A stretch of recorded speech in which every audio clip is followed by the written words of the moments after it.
we've not been direct funders of a lot of the aspects, but we've really looked at providing pump priming funding to get a number of schemes moving, or at least to give communities a starting point to at least a match fund against which they do. And that's been seen often as recognition from the local authority that they value that scheme but can't take it forward. In terms of our financial review, some of those issues are going to be, certainly from our perspective, areas where there are going to be reductions in funding.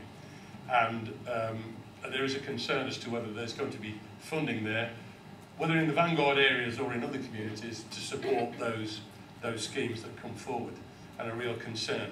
And the one thing that big society clearly isn't going to be is a funding stream. It's not going to be a white paper, it's not going to be a green paper, he didn't add on the end, it's neither going to have funding. You know what Francis didn't say, there's no funding to it. And that's a real issue, because I think there's a clear issue for us on that.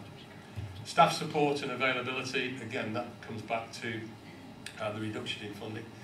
And the final one that we've flagged up, and I think is a real important one, is volunteer sustainability. And I think one of the issues for us is that we use the analogy of a sports club, that there's often real committed sportsmen in the community who want to start clubs, and they do very well, and they run for a period of time, and at some point that person stands aside or moves on, and often those clubs either fold or at least go in a different direction. And I think what we're looking at with some of the issues that we're talking about in the vanguards, and I think under the big society, is this sustainability. And I think there's going to be a real need for a succession planning on some of these. If communities are going to start taking on what are major pieces of infrastructure work in some instances, you know, if they're going to run community centres or others, local authorities will step back and then won't have necessarily the resource to do it. Therefore, there has to be a constant follow-through of volunteers, organisations to take on that role. And I think, certainly in our district anyway, the volunteer base in some areas has been reducing, it's been getting older, and we haven't necessarily been able to recruit the same numbers. And I think there's an issue that we're saying to the DCLG, there needs to be an emphasis on skills training if you are going to take these people on, so we do have the ability to sustain this.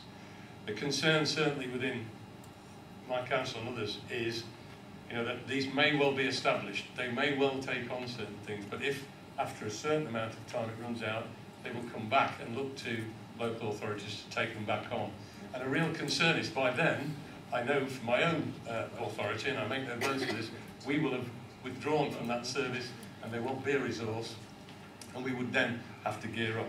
So I think the one aspect for us that is really fundamental to this is to make sure that there is a process whereby there is the skilled training for volunteers and the organisation and funding to be able to do that.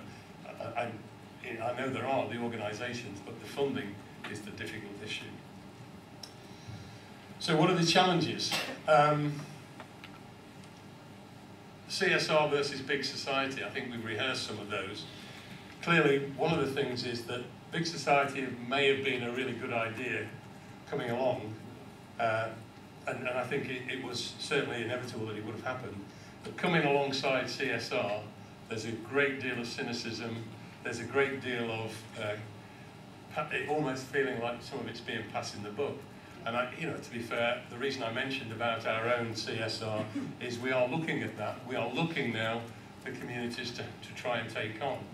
You know, in the localism bill about the right to save, to buy and run is good. But it doesn't have the same sexy appeal for public toilets in some communities as it does theatres and community centres. And people do want to be part of the project. But on the other hand, that's a real challenge, and I think there's a real issue about trying to move that forward. I've mentioned localisation versus central support, and one of the real concerns for us is, and I very much picked up what Sarah was saying about who makes sure that there's an arbiter on some issues when communities have different different approaches and different aims. You know, one community may want to see, as we have been, or we've not gone there yet, but we're going there. They want to see industrial and commercial development in their communities, and the community next door really want to avoid that. Now, in the normal process, democracy would take its course, the local council would take an overview and would try to come up with a decision and balance that. And I'm not sure yet how that's going to be challenged in a big society scenario. Who is going to make sure that democratic accountability is still in place?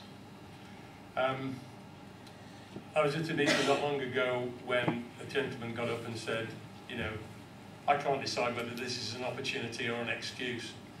And he said, you know, I can't decide whether I really want to get involved with this because it's a real opportunity, or whether it's just an excuse for you to drop funding. And I think in the community, that is an issue that we've got to address if we're really going to move this forward. And I think it's a real challenge to us. And as you can see from my own, I'm not a zealot for big society. I want to work with it, but I think it comes with a huge number of challenges. And the final point that I haven't got on here, which I just wanted to raise, was about conflicts of interest. And it is something that I think will arise as we go through. As communities leaders start to come forward, and as community champions come forward, a lot of them are very articulate people, but who clearly don't want to work within the democratic process. They don't want to be constrained by this. They almost act as non-executives, and that's a role. But clearly some of them do have conflicts of interest, either professionally or in the community when they have a single issue. And at the moment they're not bound by any code of conduct, as our members are, and some of the other organisations are.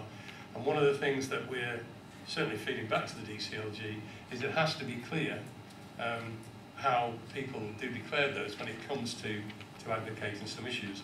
I am not suggesting for a minute that they're not acting in the best interests, but I think it is clear that there are potential, particularly in some areas where I think developers and other people may see opportunities to move it forward, and I think we need to address those issues.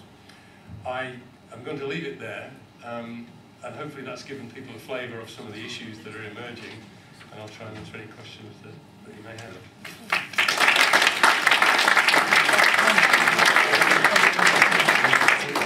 Before I open up the questions to the floor, I just have one question that's come up from Twitter on the blog, which was, what's been the councillor's role in the Even Vanguard project?